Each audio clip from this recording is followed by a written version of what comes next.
Hi, everyone. I'm Phyllis Klein, and this is Poets in Conversation. Welcome, everyone. Tonight, Connie Post and I are going to read to you about childhood trauma, grief, loss, and healing, as our current global situation illustrates the ongoing themes of human difficulty, aggression, cruelty, violence, and etc. The goal of this reading is to bring us together with empathy, to be together in community with difficulty and challenge, and to appreciate how creative beauty can come from tragedy and loss. Of course, it would be better not to have the tragedy, but what are we going to do? I'm honored and excited to read with my friend Connie Post, whose groundbreaking poetry about childhood trauma is a landmark of honesty, power, and prayer that isn't part of any religion. Doug Ramsbeck says of Between Twilight, it's a book of devotions and secrets and wounds that ache their way toward healing. Since my book came out in 2020, I've been writing less about the news and more about the body. I love what Doug says about devotions and secrets that ache their way toward healing. Poetry is the perfect vehicle for containing pain, and I've been slowly gaining confidence to be seen and heard from the inside out. I've also been finding my fun-loving side and love to hitch a ride when I can. Thanks so much for coming. We appreciate so much your community and connection in these little squares we write in. I look forward to more of our amazing conversations with you, our audience. Connie is going to read first, and we'll be braiding the beginning of our reading together. So let me introduce Connie. It's my ultimate pleasure to introduce Connie Post. She served as the first poet laureate of Livermore, California, and her work has appeared in many, many numerous anthologies and journals. She's won many awards too, and I'm going to list them: the Crab Creek Review Award, Leocora Award, the Caesura Award, and her books, actually, she has 3 full-length collections, and 3 chapbooks. And the 2023 Between Twilight, which we're going to hear from, and also Broken Metronome, Between Twilight was a finalist in the Best Book Awards. And the chapbook Broken Metronome won the winner of the American Fiction Award in Poetry, and was a finalist in the New York City Big Book Awards and the Best Book Awards. So and really, we have to say it's very hard to get these awards. So Connie has been a lifelong advocate for autism and her disabled son.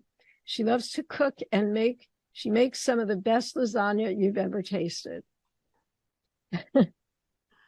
Okay. I have to self brag on the lasagna. Yeah.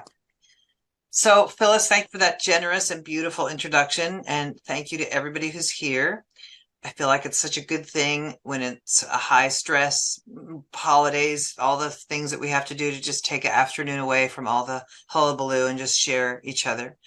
I've been such a great pleasure over the last couple of years getting to know Phyllis and having conversations about trauma and poetry and how it affects our bodies and our minds. And so I'm really happy to be engaged in this conversation this afternoon. And so I'm going to read, I just wanted to show my book because I love the cover. This is Between Twilight from New York Quarterly Books. And just a content warning of many of the poems in it, not all, but some of them are childhood trauma. Just take care of yourselves as you need. There's something that happens to the body when there's trauma, especially when you're young. And you kind of start to find a way to disown it. So I will start with this poem, Citadel. This is not your body. It does not belong to you. It is not the one that left the sallow rooms of home circa 1980, never to return. This is not the body who entered the hallway of a college dormitory and knew not a soul, who carried English books like a soldier carries ammunition. This is not the body that left the same college town, pregnant with a son, with a man who you knew would someday leave. This is not the body who gave birth and bid farewell to a womb who carried 2 babies. This is not the body who falls into anesthesia and counts stitches like shame. This is not the body you return to each murky dusk. This is the body you were told to smite. This is the body you hid inside. This is the body you cradled. This is the body who knows the sound of a belt removed for a beating. This is the body that knows how to leave, like a song rising from nothing, like music rising from a cathedral. Thank you. And then I think that, Phyllis, just give me am I going to read my letter to you next? So Phyllis and I have been doing like a lot of planning and talking about how we fit into each other's poetic and emotional lives. And so what we decided to do is write a letter to the other. And Phyllis is more poetic, but mine's kind of like what I would call a poetic letter. This is my letter to Phyllis. Sometimes you walk into a room and see a quiet person across the way milling about the hors d'oeuvres, and you approach slowly. First you talk about the party and how everyone is dressed so nice.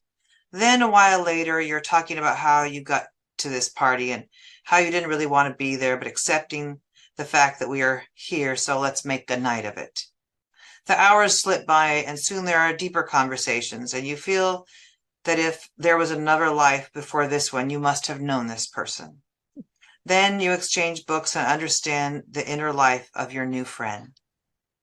This is how I feel about you, Phyllis, how we came to be, how you made it safe to form a close relationship, how so much we now share without judgment. I admire your poetry and how it resonates and reaches out to me. I like when we laugh together, and dark humor is a must. I admire your willingness to examine words and poems and truths. I count my blessings every day, and now I'm glad to say you are in the counting. And I'm just kind of wanted to say something briefly, and I could do this maybe before you read, but her book, Full Moon Herald, is a beautiful book that really focuses on current day news and stories and trauma and the difficulty of how we live our lives and kind of be grateful, but also how do we have conversations with these difficulties in our current world. And it's an excellent book. So we'll talk more about that soon. Thanks. And then you can tell me what's next, my friend. I'm going to read to you now. Okay, good. So thank you for that. And this is my poem in response to Connie's letter. And I actually picked the first poem in her book, Between Twilight, to write a response to the poem, which is also a letter to Connie. The poem is called Floor Plan. And so the architect in the poem is symbolic, I think, as a healer and builder of recovery who made it through the abuse. And it takes a lot of emotional recovery work for a new house to be constructed. This poem is called Keeper of Dreams, a letter to Connie. Your architect prepares. His broken hands and fingers, never his fault, are healing. And under him, the floor is warm now. He sits in your house in a corduroy chair, under the ceiling high enough for sky to touch roof, over which he plans to build a canopy of luminescence for the child who was you. I didn't understand who he was, this inner builder, until you explained he is the keeper of dreams. And when you say he is ready now, I want to hold my architect's hands, also hurting, for the child without wings that was me, crushed into the seams of her favorite sweater hanging at the back of a closet.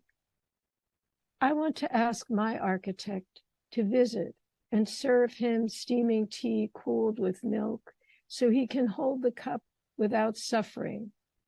I know he is capable of what you and I imagine in the restorative floor plans of a house with maple tree walls and cashmere carpet underfoot, surrounded by hedges that glow in the dark, around this edifice called yourself, in a city named childhood. Do you remember when you read me that poem you wrote about a black squirrel who frightened you?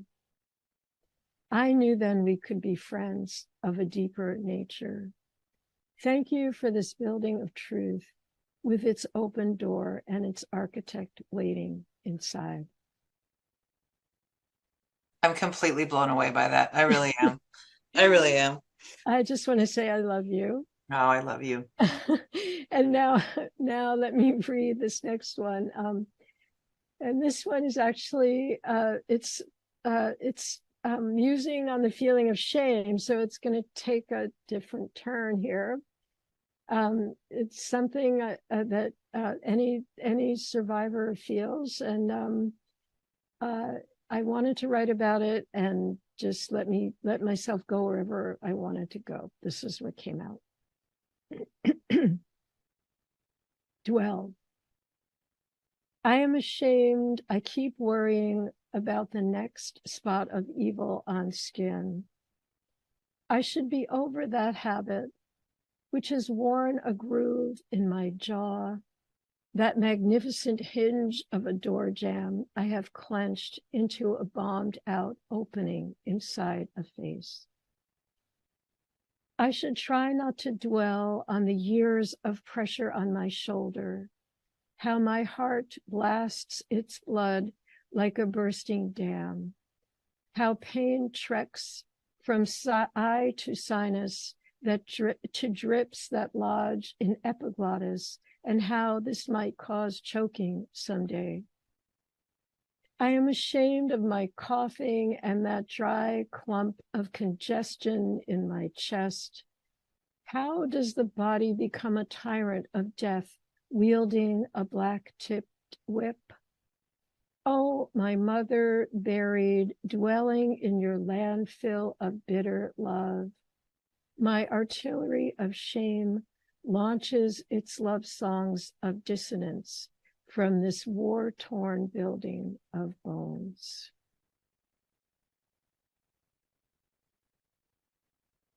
Okay, Connie, back to you. Okay, so help my brain a little bit. So I'm thinking I'm going to read for. Oh gosh, well, so let's see. So maybe another 15 minutes. Let's see, where are we time-wise? Yeah, 12 to 15 minutes, something like that. Oops, you're muted. There. Sorry about that. So yeah, that sounds good. And I'm going to read from both books. So I'm going to start with a few more poems from Between Twilight, which we just talked about. There's something on my screen. I was trying to. Okay, you guys can all hear me. Yes, give me a thumbs up. Good. Okay. Mm-hmm. All right. This one is called The Lie, and it's from Between Twilight. Let me see at the time. When I was in second grade, I told a girl on the playground that I lived in the hills surrounding our town. I told her I lived with the wild animals and I slept under a tree each night. For decades, I never understood why I told that lie. For decades, I forgot her name. Now, when I think about my father, his shadowy exits and entrances into my room, I think I was trying to tell her about claws and teeth and the sound of growling that comes from behind a tree. I was trying to tell her that I understood the sound of brush rustling in the distance and how a small girl figures out how to hide in abandoned caves, learns how to stay still so not a creature can hear you breathe. These days, I scatter blessings and dry leaves amongst the morning wolves. And it's MOURNING, morning wolves. This next one is about a river called the Chehalis River in Washington State, which I almost visited when I was at the last AWP, but decided not to. River call. You took your boat out on the Chehalis River and caught sturgeon with your brother who was dying of pancreatic cancer. I think of you, Father, holding up the prehistoric-looking fish, your hand in its mouth, and that half smile, half sneer. After twilight, you took us inside the cabin, put aside your cores, cut the meat from the bone, and sawed through the coarse skin. You spoke to me through gritted teeth. You told me that too soon the waters would be too heavily fished and there would be too few sturgeon. You told me your own father used to take you fishing before 5 a.m., after a beating the night before. For years after you climbed out of our bunk beds, you left at dawn with a car full of whiskey and drove to the dark lake near our home, searching for your ancient self, as if the fish were still hiding from you in that deep, sandy bottom. This one is actually about a wonderful person named Rita, who became my mother-in-law for my first husband, but we remained very dear friends for the years after our first divorce and until she passed. But this was about several months after she died. It's called Bent Sky. I watched the eclipse from your gravesite, but I watched it from the wrong angle. Remember the one we saw in 1991? I asked. I told you I missed you. I told you the baby turned 3 and the house hasn't sold yet. But the grass wasn't listening and I couldn't think of anything else to say. So I pulled out my special glasses. Isn't it beautiful? I said, and you nodded yes from behind the sun. I only looked once. It's what you would have wanted. The rest of the day I spent my time meandering around the yard, pondering the distortions of a bent sky, thinking about the moon turning black. She definitely went out on her own and didn't want to have any doctors, and she actually passed suddenly in her home up in the woods the way she would have wanted it. And then I think I'm going to read one more. No, it's okay. So my daughter is now 36, so I'm getting up there. But when she first told me that she was pregnant with our grandson, it was definitely not an expected thing. But now those of you that know me on Facebook know there's Jake, who's 9, almost 10, and this is how he came to be. To my 26-year-old daughter, you are sitting in front of me 2 days before my hysterectomy, telling me you are having a baby in July, asking questions only the moon can answer. The wooden grain in the kitchen table runs in the same direction as the conversation. We sort through 1,000 ifs as the kitchen light flickers. I move a half-empty glass away from surgery instructions that tell me, no food past 9, only a sip of water, no jewelry, no aspirin. I'm telling myself I will be fine. All surgeons know how to remove items from the body, tumors, blockages, hidden prophecies. I'm bidding farewell to a knotted house of cells ramshackle after years of being empty. But it was your first home, your first warm universe void of Saturn or satellites, where you held out your intricate hand and stepped into your first dance with gravity.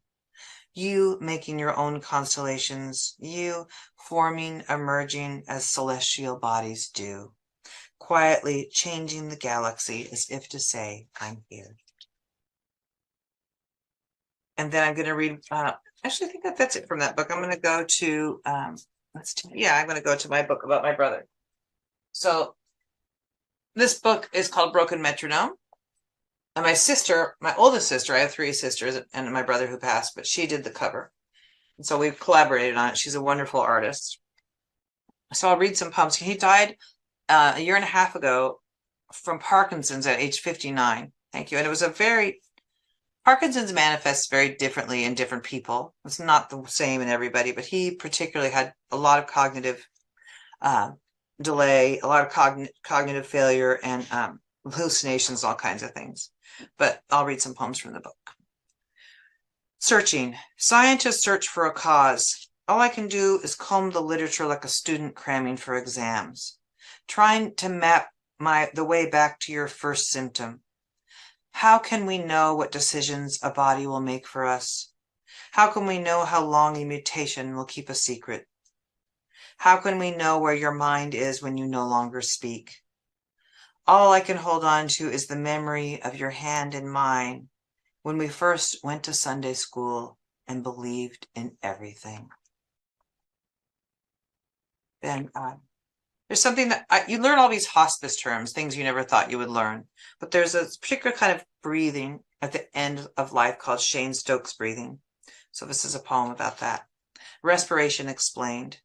The hospice nurse gives it a name, Shane Stokes breathing, an abnormal breathing pattern where the patient has fast, shallow breaths and then deep, heavy ones. She explains it's the body's way of trying to correct itself when everything is shutting down. For days we watch you fall in and out of the cadence of endings. The nurse says it's not painful, but it's hard for me to believe as I watch you fall in and out of the broken metronome of a fatal disease. I say your name quietly several times an hour, and although you don't respond, I remind myself that the literature says they can hear you even when they're unconscious. I remind you of all the times we collected daddy long-legged spiders, how at times you held them in your hand, each one pushing up against an unknown surface, as we all do. I'll just probably read 2 more from this book. So we had 5 kids in 4.5 years of my family. So my brother was about a year plus younger. So we were very close in age. So we played a lot, but we also fought the most. Me and my brother were really fought a lot. And one of the things we used to fight over was Monopoly and chess. So this is called The Last Time We Played Chess. I threw a rook at you before I stomped out of the room. We were teenagers. Now that you are gone, I can't stop thinking about your quiet approach, placing each pawn out one by one. I watch your fingers lightly touch the chess pieces, somehow showing how you understood the intricate balance of the power on the board. I think of your fingers in the last year of your life clinging onto the bed rails, how I placed your hands gently on your blanket after you'd gone to sleep. How could we have known then that death had its own strategy? How could I have known how regret jumps over everything else like the knights on the board? I no longer play the game. I'm no longer willing to glue together broken bishops and bereft kings. I fold the chessboard the way I sometimes close a book before it's over, dog-earing the pages as if I'll remember the way back. There's so many things later after somebody that you love dies that you kind of focus on these memories towards the end. And then the last one I'll read is called Robin Redbreast, and it is a true story about this bird that appeared in my life shortly after. Robin Redbreast.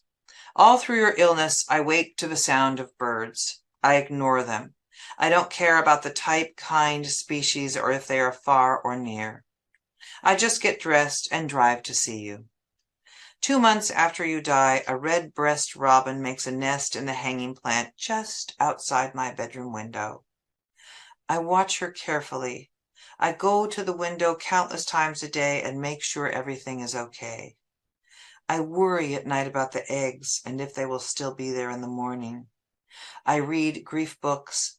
I watch mindfulness videos. Nothing helps. It's a Sunday in June. I watch her until noon, and she stares ahead, doing her silent work. I see now how someone comes back to you, oftentimes in a small shelter just beyond your reach. Thank you very much. Thank you. Thanks, Connie. That was beautiful. Thank you. And let's take a minute to you and I to talk. And something I've noticed about your poems, and I read both of these books through, and really pretty rapidly, and then and go back to look at it 100 times after that. Because of the depth and the in between the compacted beauty of how you condense things is all this deeper stuff that's swimming around in there. So and did I say thank you for the beautiful reading? Maybe I didn't. You did. But okay, so when you have I just wonder about how that developed in you, that voice that is so a lot of suffering. Suffering turns you inward and actually even outward in some ways. But It changes you. So as a child, I was even very deeply philosophical or asked really difficult questions about like, what if I'm just a part of somebody else's dream when they wake up and I'm dead? Or I sometimes thought I was in like another world. So, trauma has an effect on people very differently, but mine was to push into I always feel like open some doors that otherwise would remain closed in most people. Like my husband and my family doesn't really get like why I ponder these difficult and painful things. They're like, no, I've never thought about that. I'm like, how could you have never thought about that? So I've always been that way. And then I turned to writing. I think I started writing short stories in 4th grade. My first short story was this Howie Hinckley and the Donut Factory in 4th grade. And I started with short stories, and then eventually it went into poems. And like more like high school. Yeah. Yeah. Amazing that you did that, given everything that you were going through.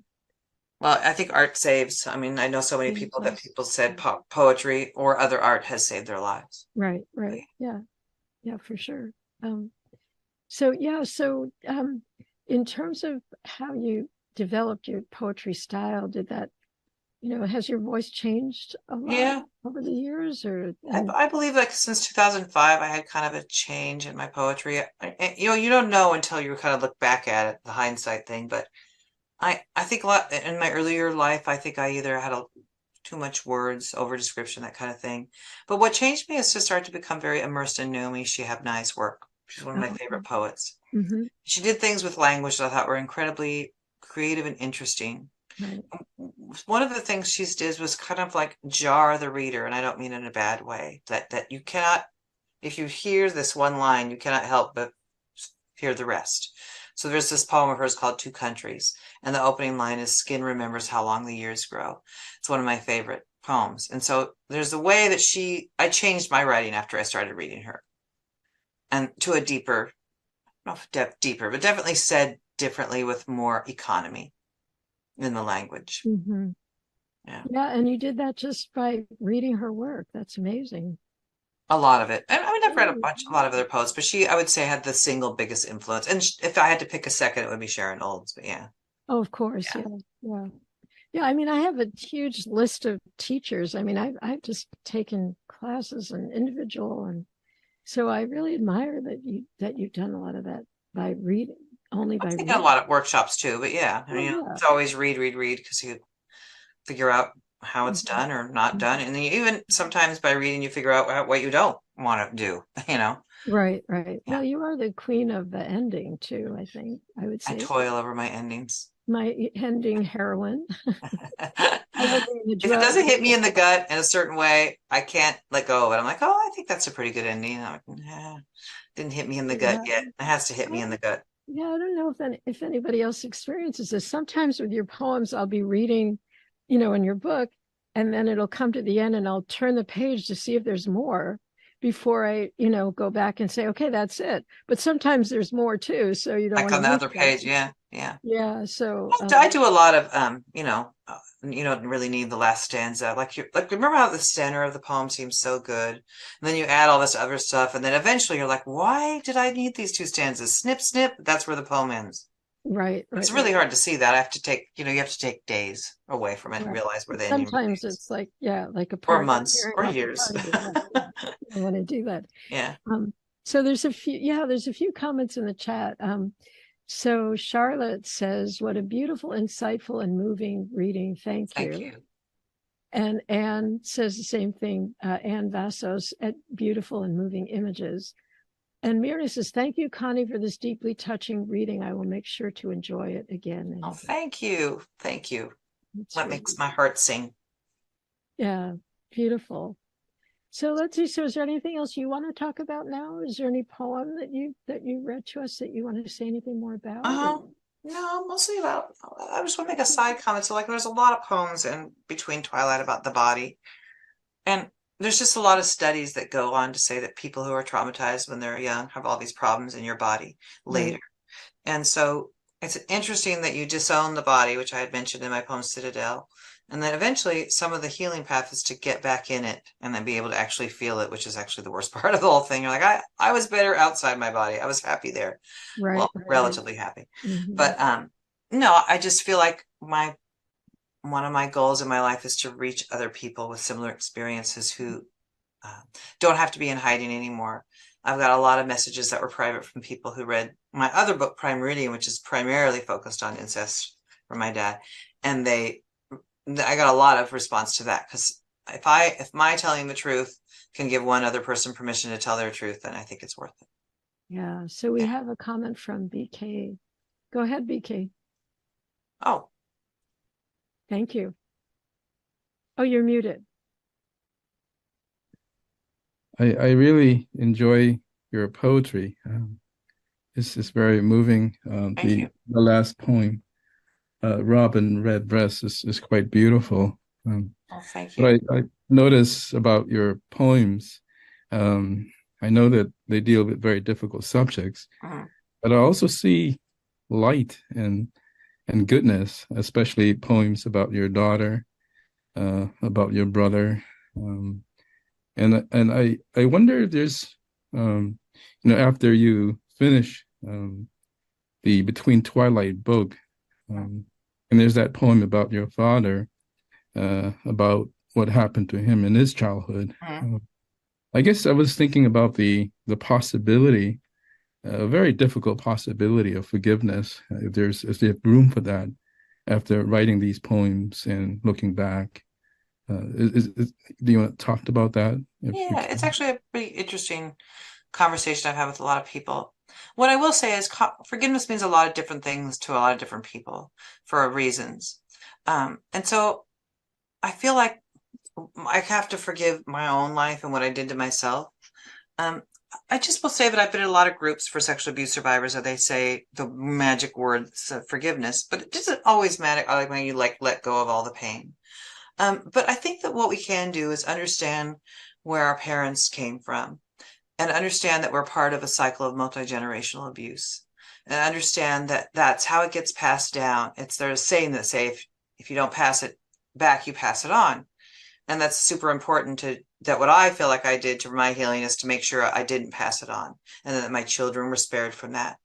And so because actually, to be honest, it was really shoved down my throat because I grew up Catholic, as part of the need for my parents to quiet me about it. And so the forgiveness thing, actually, the word itself, I kind of turned away from, but it doesn't negate the fact that I think there's a certain kind of healing that happens. So you can know that you have these terrible experiences that formed you, but also understand that you're part of a larger cycle. And that my goal is to be able to break that cycle. And what I find, I'm friends with you on Facebook. Yeah. So what I find moving about some of your Facebook posts is your tremendous love for your grandchildren, for your grandkids. I love that when you say that, because they're my favorite. There's a way that when I was raising children, when I was a mom, it was harder because I had such an avalanche of memories and difficulties. But now that I have grandkids, it really is kind of like getting to have your own childhood, kind of to redo it, because you can get down there and build magnet tiles and do fun things and whatever. Get into Rudolph the Red-Nosed Reindeer. Last week they're like, Grandma wants to ride. I go, Rudolph's on. They're like, Grandma wants to ride. Rudolph, let's go. So I think it's a lot. You allow yourself that childhood to kind of be healed by raising children in the right way. With a lot of love. Yeah. Thank you. Thank you so much. Those are great questions. Yeah, I think we're working through similar sort of projects, I think. Yeah, you do. And it's sometimes so hard to be a parent if you had difficult childhood, because it's very easy for those old tapes to take over, which doesn't mean they haven't tried, but yeah. So just add a little bit on the forgiveness question. Yeah, I think I totally appreciate that question, BK. And I really agree with what Connie said about forgiving yourself.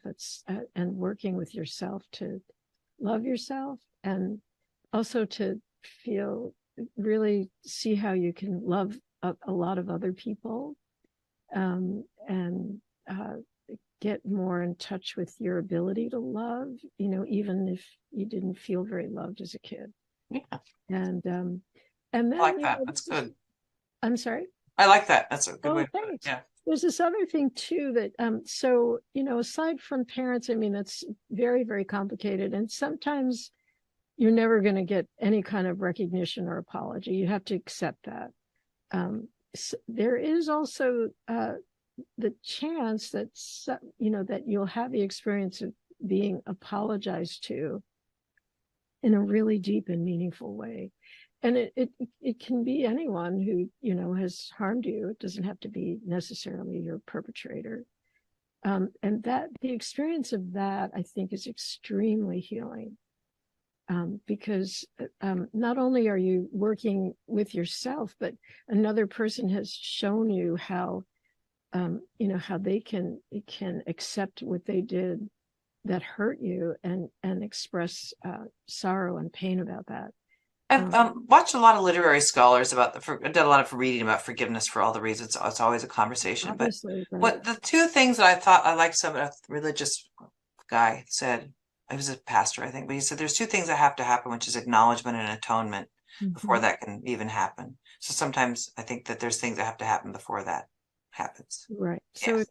So, and I think it's really a choice, and everybody's healing is really different. And, we all learn how to move forward. And the main thing is to be in touch with your love. That to me is sort of the overriding. And I think I want to just expound a little bit when we talk about forgiving ourselves, and what that means for me is you turn the abuse inwards and you feel like you're the worst person. So you do self-destructive things to even yourself and others, like your siblings. And there's a way when we talk about forgiving yourself of those parts that did things that they wished I wouldn't have done, or ways that I've even hurt my own self because of it. That's what I feel like self-forgiveness is, in case that we needed to elaborate on it. Yeah. It's also about shame too. And a lot of shame. Right. Shame is my middle name, man. It's not funny, but it is. Yeah. Yeah, exactly. Yeah. So, well, why don't you introduce me now? Absolutely. It is my pleasure. Thank you. Remember, I have a little bit of visual drama going on. For those of you who don't know me well, I had 2 emergency surgeries in June for 2 detached retinas, and it has definitely affected my my vision in a very bad way. So, but I'm getting by. I'm learning to adjust. So Phyllis Klein is a psychotherapist and a poet in San Francisco. I love that she's a psychotherapist because it's really easy to talk shop with her instead of having to kind of like explain all these stories. Her work has appeared in numerous journals and anthologies, and she won several finalists in several awards and was nominated for multiple Pushcart prizes. And her first book, The Full Moon Herald, which I really love, and is a beautiful book by Grayson Books, was a finalist in the Eric Hofer Awards, which are really great awards to win something every year. As a part of the pandemic, she started this Poets in Conversation, which I think was such a wonderful idea because it's more than just a reading.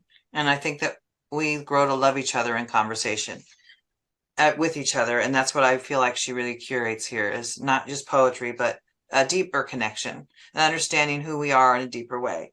So she really made the pandemic a better place. And so in her bio, she said, thanks to the power of Zoom. And I love that because the power of Zoom, there's a lot that can be said about it negatively, but I also have gotten friendships that I never would have had, including Phyllis and even some of you on the screen, if I didn't have Zoom. And so it's about finding whatever was given to us. So we can't go anywhere, we can't do anything, but we were given this, and then we get to find each other through this one medium. But Phyllis is very, very thoughtful in the way she constructs her program and asks really important questions. And I just value her as a person, a friend, a poet. And her book was wonderful. You should definitely get it. By Grayson Books, right? Yep. Yes. Grayson Books. So. Okay. All right. Well, thank you, Connie. Lovely introduction. I'm a Phyllis fan. Okay. Well, so the next poem I'm going to read is, oh, let me turn the time on. I'll start again. The next poem I'm going to read is called Ode to Gynecology. And this is, Connie and I were talking about this before we started. This is my way of coping with more doctor visits that come with being in the 7th decade. Ode to Gynecology. There's the office waiting room, mostly women, some full-bellied, some dewy. There's a sisterhood of vaginas sitting there wishing for good checkups. And me, my parts somewhat disheveled, drought-ridden, hoping for redemption. There's the break I took from pap smears and speculums, a vacation from feel ups and downs. After all, so many years have departed since I bled or suffered with the uterus, or even had a wisp of a dream to fertilize one of my eggs. There's the routine, frontal, rear, wait for the sting. There's a doctor only a female will do, to peer into my worn out walls.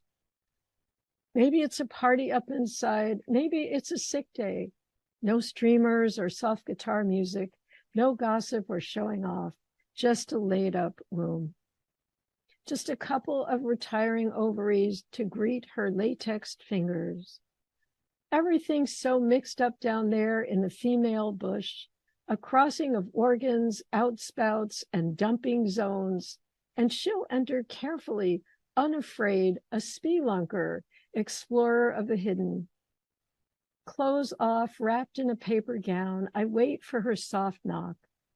I'm draped in fluorescence, rich with experience. I'll ride her stirrups. I'll give her my fluids. Let her clamp in a speculum. I'll watch a ceiling mobile, splaying stars and planets into a neon sky.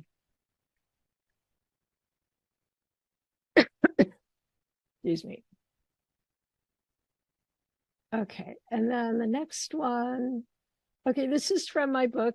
Excuse me.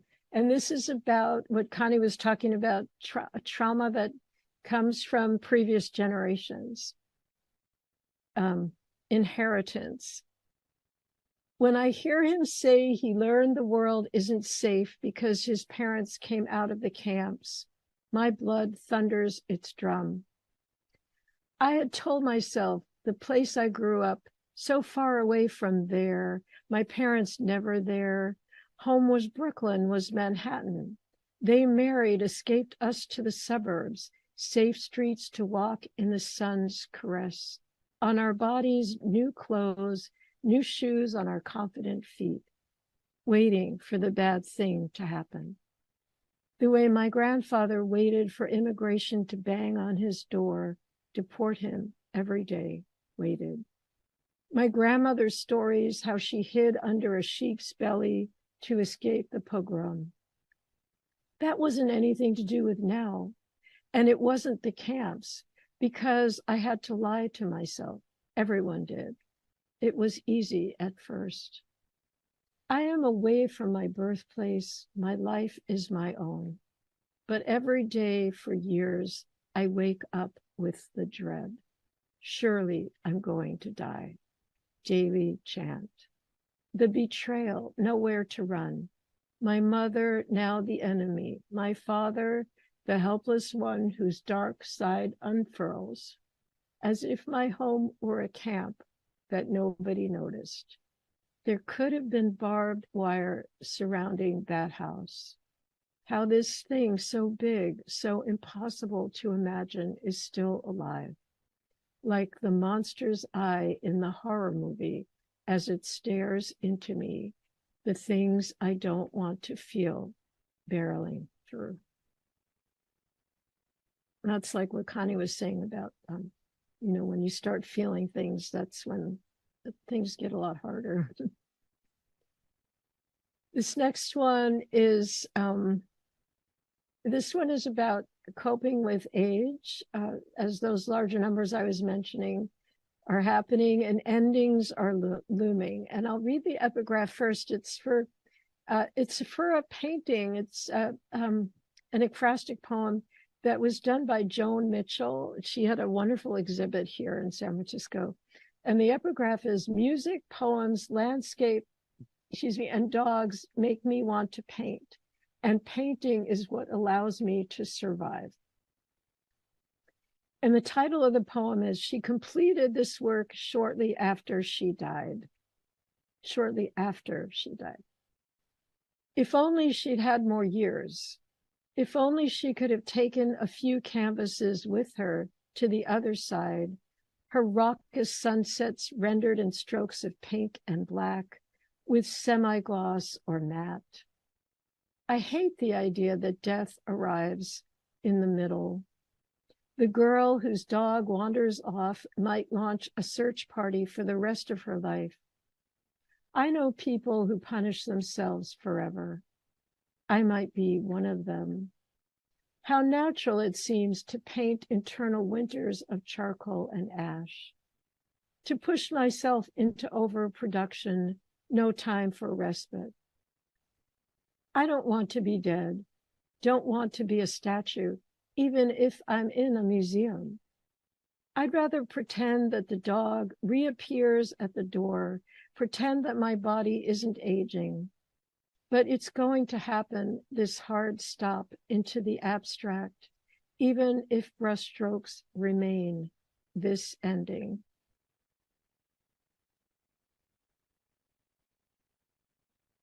And let's see, what time is it? Oh, goodness. I think I'm over time, unless this is wrong. But let me read this one more, and then we'll have our talk. So bear with me. This is called An Official History of My Name.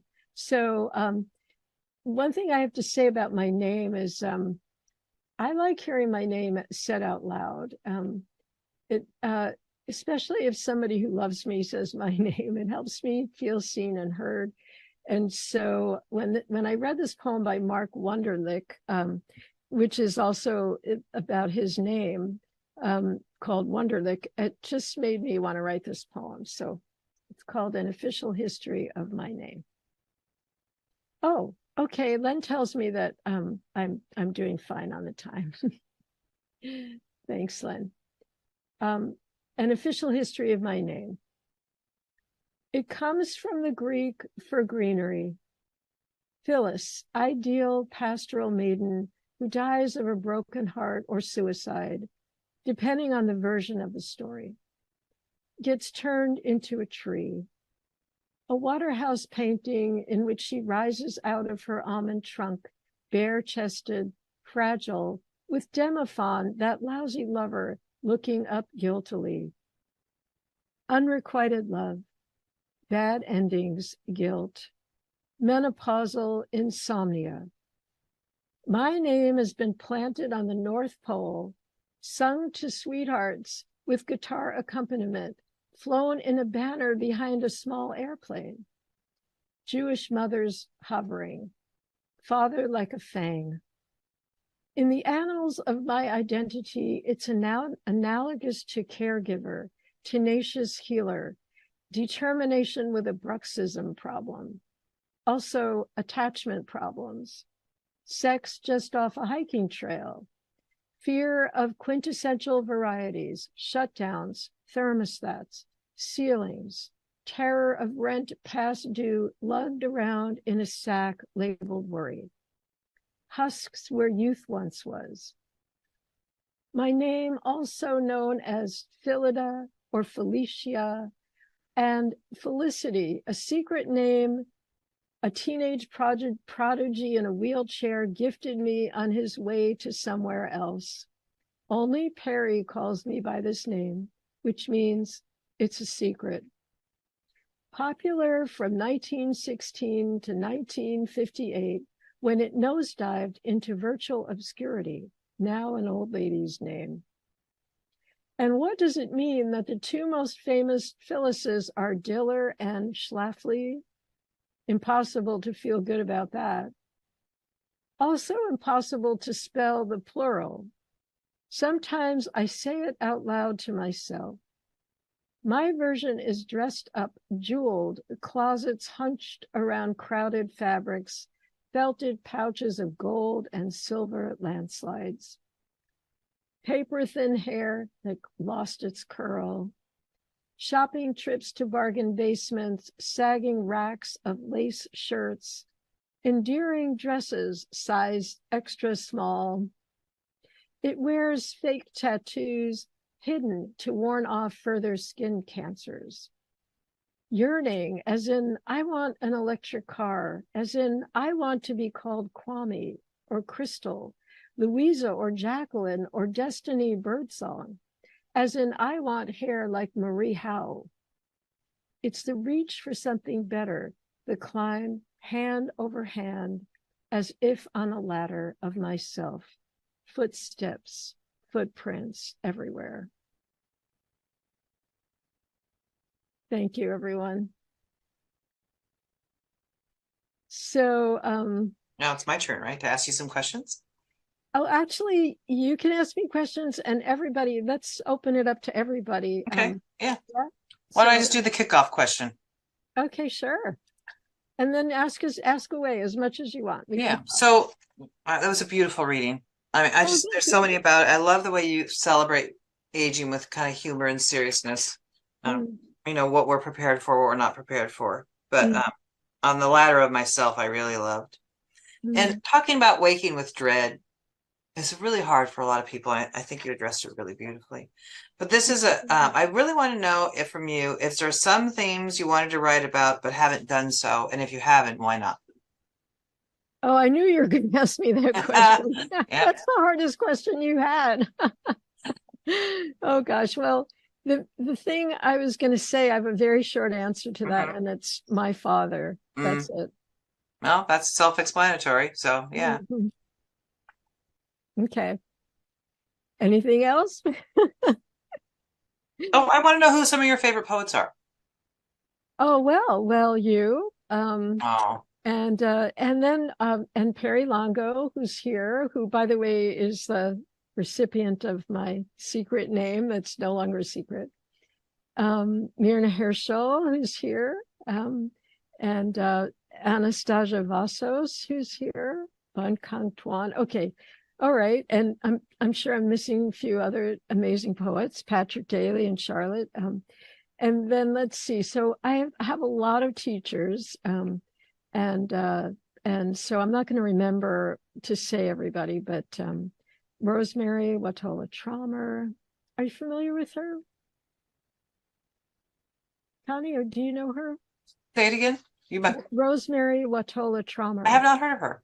Oh, yeah. Okay. Yeah. Yeah, you can find her online. She has a very big presence online. Yeah. Oh, good. I'll look that up.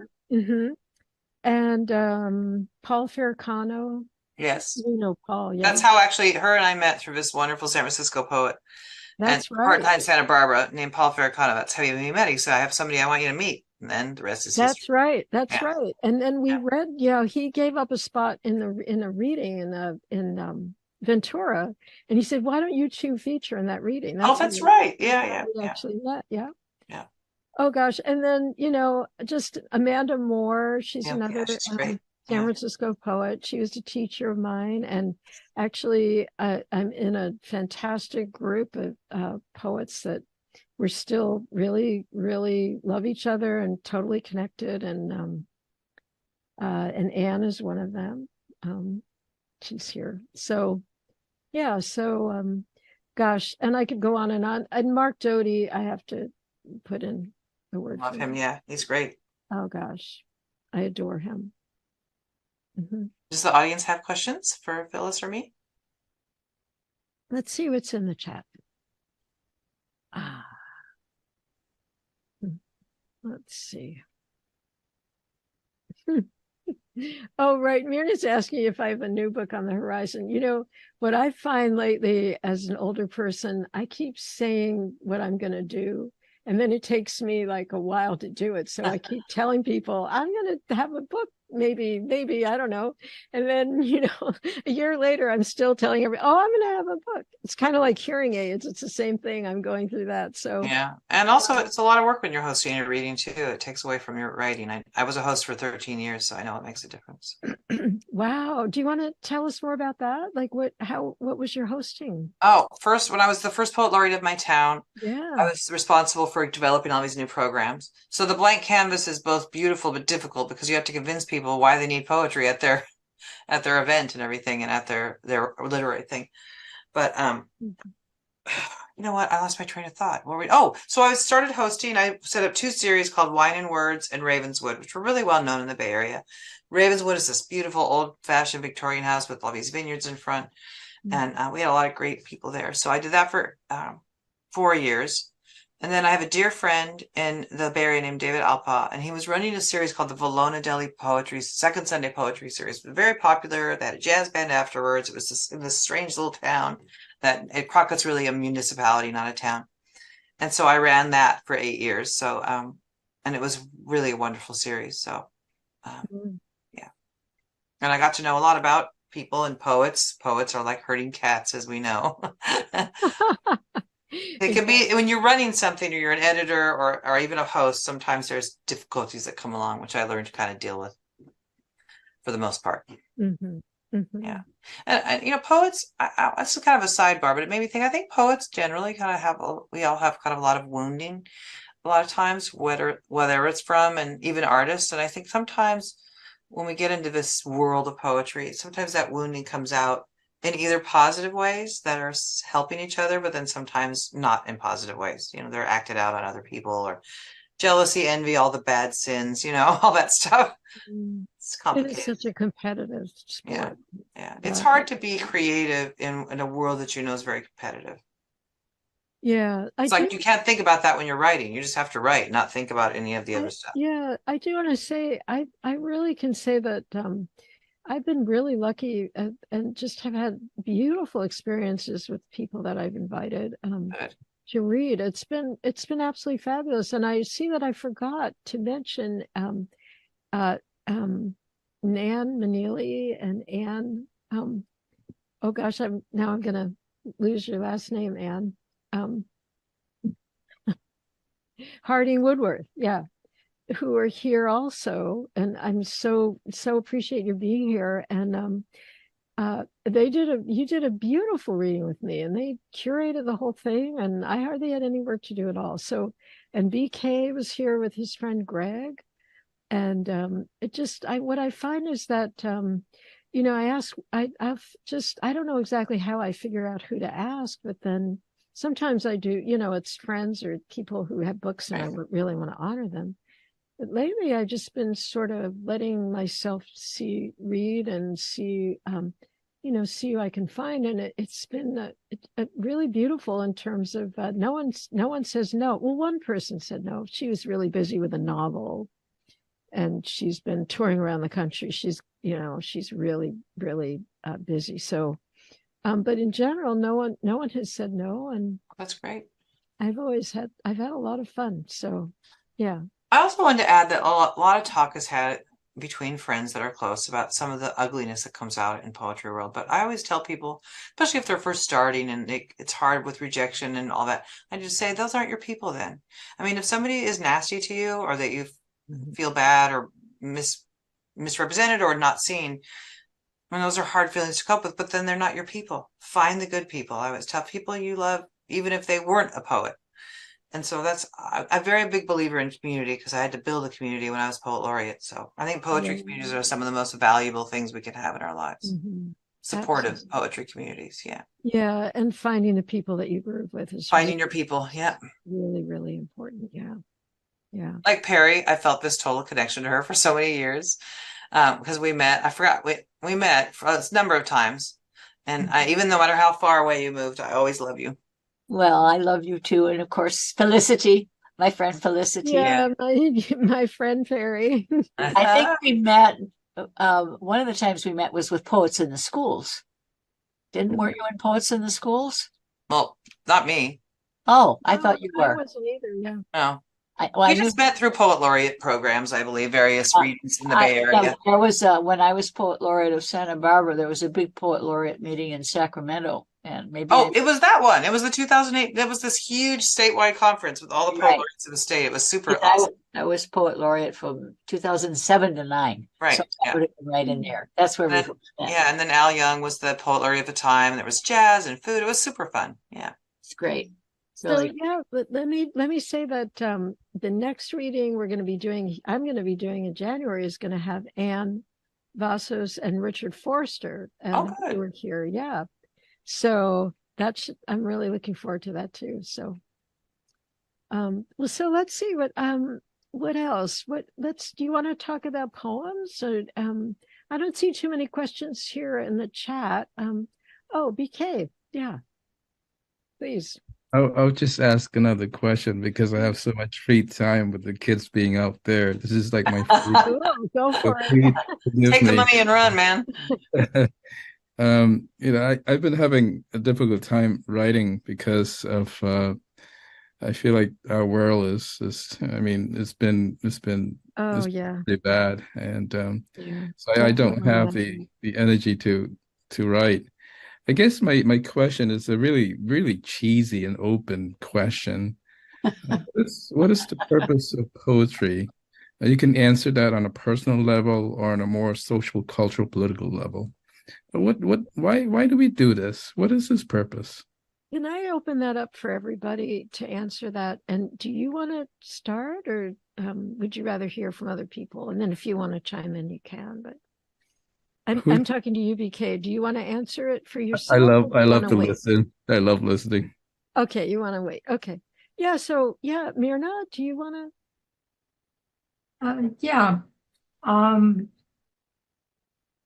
I don't think your question is exactly cheesy. Now, my answer may be a little bit cheesy. Let's try.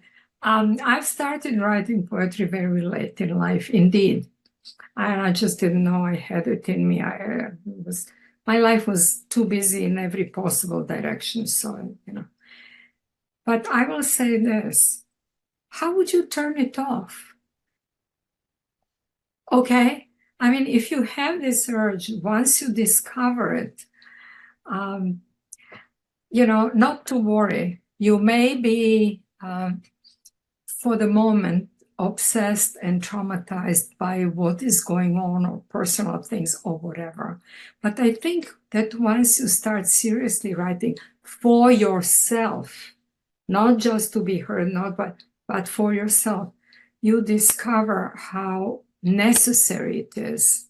And here's your answer, if you'll be satisfied with this. And then, of course, there are all the other answers, to hear other people, to have an impact, perhaps even to do something worthwhile.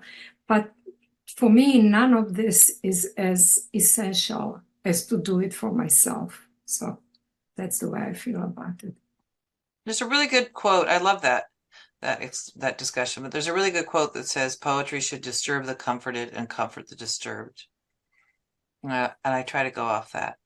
But I think for me, it just gives my life a much deeper meaning.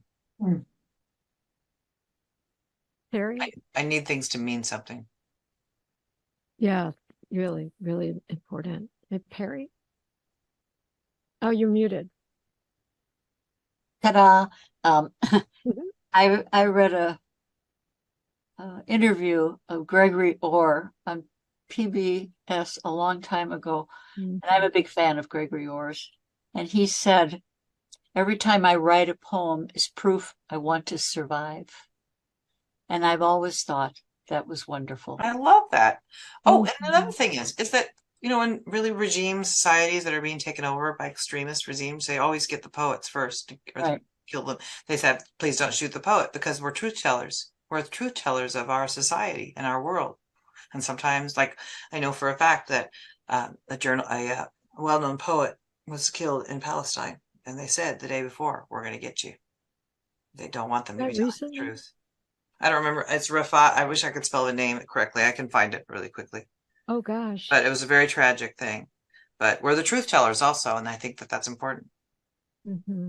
Yeah, there's that happened in Burma. That was a big part of the news in Burma. Yeah.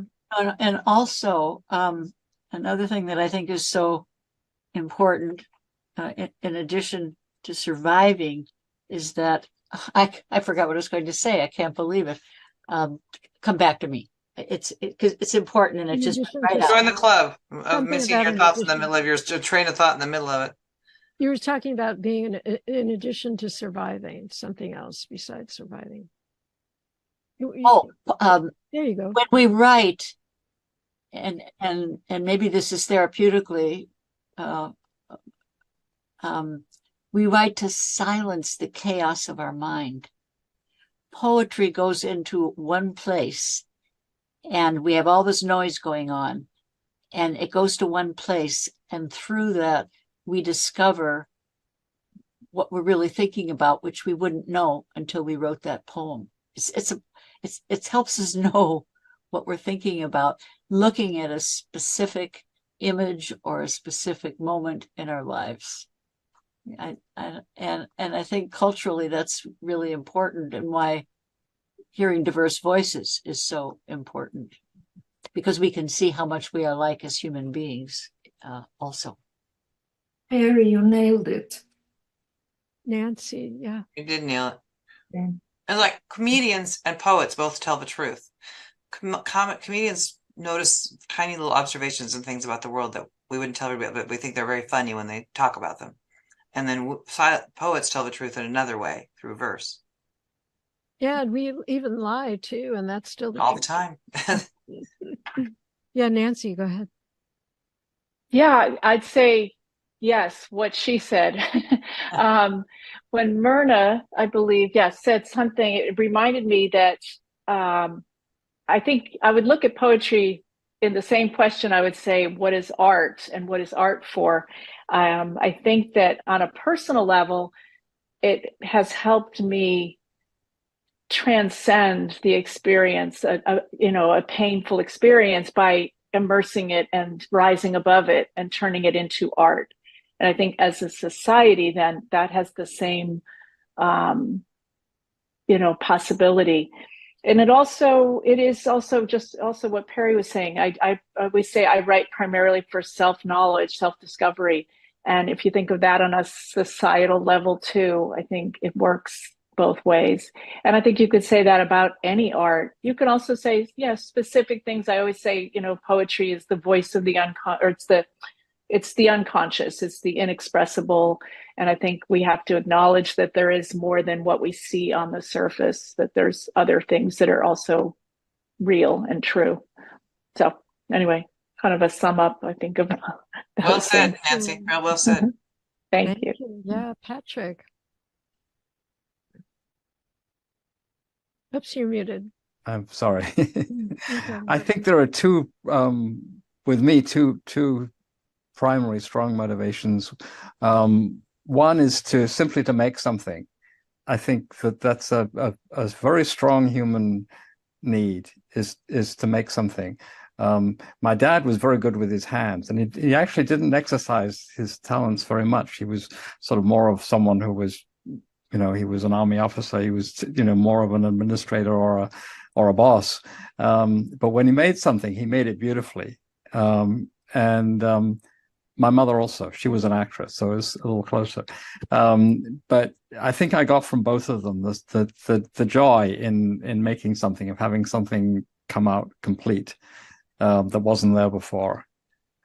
And I think the other strong motivation, perhaps particularly strong in our day, but maybe our day isn't any more awful than other times in history. But I think to bear witness, to say, I was there while this was happening, and this is happening, and as several others have said, to tell the truth, even if you use fiction to tell it. So yeah, BK, how does that strike you? It's really wonderful and very clear and articulate. And for me, I've gone through various sort of spectrums of the answers that everyone has given. I started out as a kind of a testimonial writer, sort of providing documents for what my elders went through, paying homage to them. And then when I had kids, it becomes celebrating their lives and their joys, being with them. And then, there are moments in terms of what Patrick just said, the pleasure of making, the pleasure of language. And that's really fun. I think right now I'm trying to look at poetry as a form of prayer, a way of stilling the mind and the thought, sense of clarity.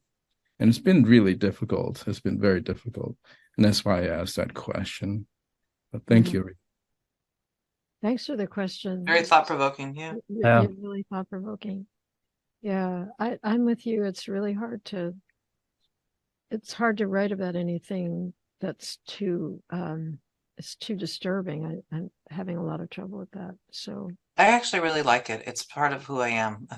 Kevin, my husband calls me the Princess of Darkness, but um, I will tell you that in my experiences of telling my truth, it's much more likely to be heard through a poem than at a dinner party when you tell people what happened. If it comes up, I just don't go up in parties and say, this is what happened to me. But if it comes up, there's a lot more of a need to kind of suppress things. But if you tell it through a poem, people are much more likely to hear that. And because there's this blending of beautiful language in it. And I love Jane Kenyon was, you must say it in such a beautiful way that nobody could ever say it the same way again. That now the world can't live without it, which I love that. Who said that?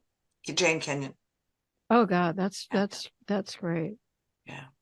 Yeah. Can you say that again, Connie? Yeah, I can even say in the quote. It's to say something so beautiful with such few words that it could never be said in any other way again. With as few words as possible. Thank you. Yeah. I mean, I'm paraphrasing, but that's most. I have your email. I'll email it to you. So Patricia says in the chat, maybe poetry is soul in search of a corpus. It's really good.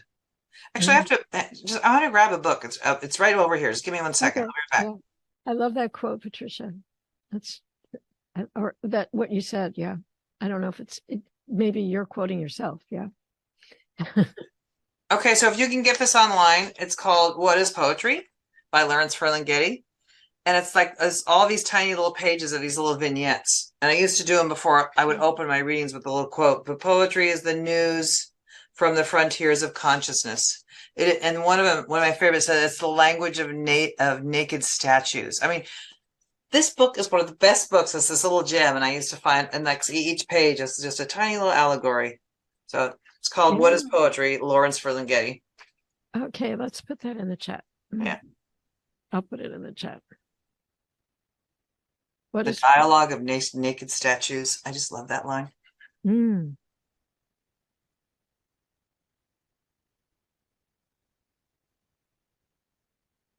Looks like Charlotte or Fred have a question. Charlotte, yeah, go ahead. I'm too busy typing this into the chat. I got it. I spelled his name wrong, but you'll know what I mean.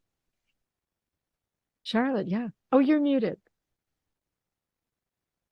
You're muted. Charlotte? Yeah, start over. Sorry, I've been sick and I'm sort of out of it, but I've really been enjoying this conversation and really thinking about, I mean, it's such a basic question. What is poetry and what is it for?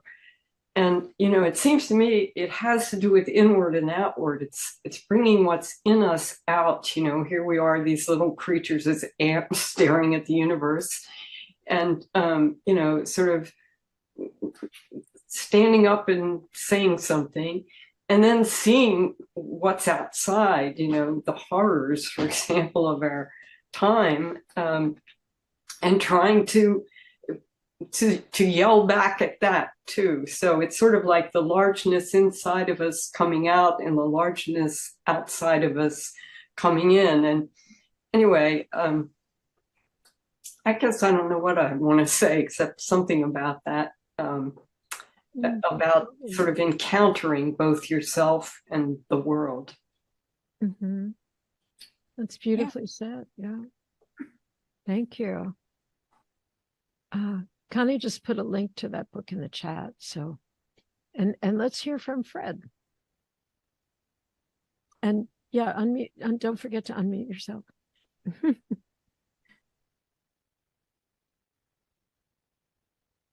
There you go. This has all been very good conversation and very stimulating and but back when I was in college, one of my literary professors, I don't know what we were reading at the time or something, and a lot of people were giving all these things that they thought about the poem in question. And the teacher just stopped and said, "Let me ask you a question. Why do we read poetry?" And you can say the same thing about write it. And everybody had all these great answers and all. When we all got done, she said, the real reason we read poetry is because we enjoy it. And I think, all these things are true, but we have to keep in mind that one of the reasons we do this and we read poetry and do things like this is because we enjoy it.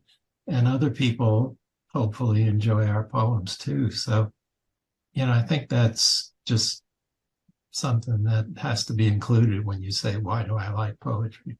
Or why do I write poetry? It must give pleasure. I think that was Ezra Pound who said that, but yeah. It just makes me see things in a completely different way that I may have never seen them before that poem. And it's like but there's this quote that came up this week. And the poet, listen to this, is Mirza, and it's help me with the pronunciation, Ghlib, Galib. Listen to this quote of one of her lines from this poem. For a lifetime, you made the same mistake. The dust was on your face, but you kept cleaning the mirror. How does that not make you rethink everything? I mean, good poems should make you rethink everything. Mm-hmm. So, yeah. So say that again. Sometimes I love hearing things more than once. For a lifetime, you made the same mistake. The dust was on your face, but you kept cleaning the mirror. Oh, right. Okay. Yeah. Yeah. Okay. Wow.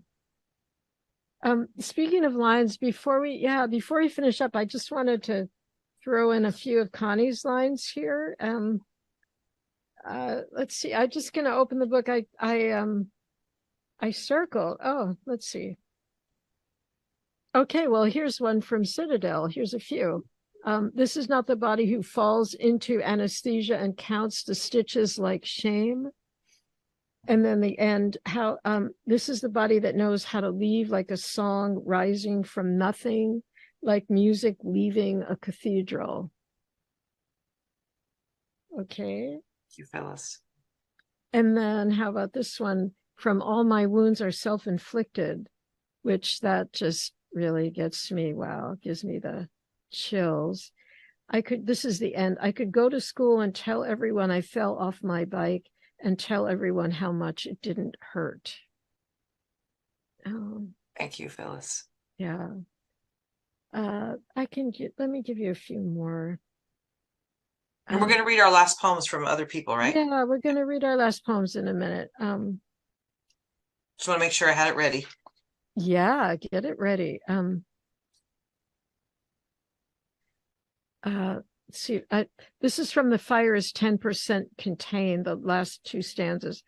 I wonder where the birds sleep at night while the grass burns through the singed fields or our sins. How far must they ascend to forget our faces? Wow. Thank you. I was really interested in the fact that crows could see they remembered our faces. That really got to me deep. They remember. Yeah, they're very intelligent. Mm-hmm. Yeah. So they're going to know what we did, right? Yeah. Phyllis, what book is that of Connie's you just told? This is all from Between Twilight. Yeah. Oh, it's all Between Twilight. Okay. Yeah, that's what I was reading out of. I mean, this one, the same. There's so many in here too, and most really what I was reading were the endings, but not all of them. Let me read one more.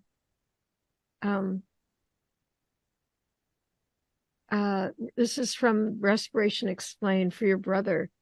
I remind you of all the times we collected daddy long-legged spiders, how at times you held them in your hand, each one pushing up against an unknown surface, as we all do. Yeah, that's great. That surface is death in the poem, because my brother was afraid of that. Yeah, I mean, so I could go on. It was really easy to find all of those, and not all of them are at the end, but I don't have your book with me because I wanted to have some real lines, but it's in my. Oh, that's okay. Yeah, that's all right. That's a nice thought, though. So let's see. So yeah, why don't let's see if anybody else wants to if there's anything else you want to say, or and if not, we'll Connie and I will read. Fred, did you want to say something more? Or Okay.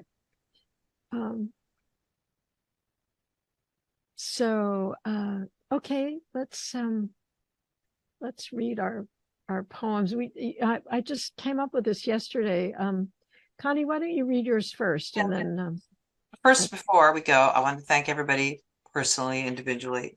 These readings that are so warm and intimate, they stay with me for a long time in the best of ways. So your presence here really means so much. One of the greatest things I derive comfort in my whole life is my dogs. My dogs are like part of me. And so I had a very hard time with the death of this dog named Molly. And I just don't go into the details, but it really bothered me the way it happened. And so this is this beautiful poem by a poet named Dahlia Shevin, and it's about, you know, how we think about if we die, if there's something after it, who's waiting for us. And it says, it's called, "In my good death, I will find myself in high summer grass, the humming shock of the golden light, and I will hear them before I see them and know right away who is bounding across the field to meet me. All my good dogs will come then, their wet noses bumping against my palms, their hot panting, their rough, faithful tongues, their eyes young and shiny, the dense scruff of their fur, the unspeakable softness of their bellies, their velvet ears against my cheeks. I will bend to them, my face covered with their kisses, my hands full of them. In the grass, I will let them knock me down." Oh, that's great. and then here's the poem that I chose, which is it's called "Golden Retrievals" by Mark Doty. And it's kind of a companion piece, I think, to what Connie just read. Fetch, balls and sticks capture my attention seconds at a time. Catch? I don't think so. Bunny, tumbling leaf, a squirrel who's, oh joy, actually scared.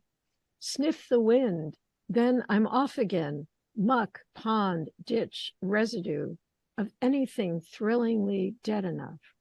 And you? Either you're sunk in the past, half our walk thinking of what you can never bring back, or else you're off in some fog concerning tomorrow. Is that what you call it? My work to unsnare time's warp and woof, retrieving my haze-headed friend, you. This shining bark, a Zen master's bronzy gong, calls you here entirely now. Bow wow, bow wow, bow wow. Love that ending. Yeah. How's that for a poetic ending? Yeah. But thank you, Phyllis, for having me and for our wonderful conversation, and for everybody being here and so present. Oh, and thank you, Connie. And it's been really so amazingly relaxing and easy to do this with you. Yeah, same back to you.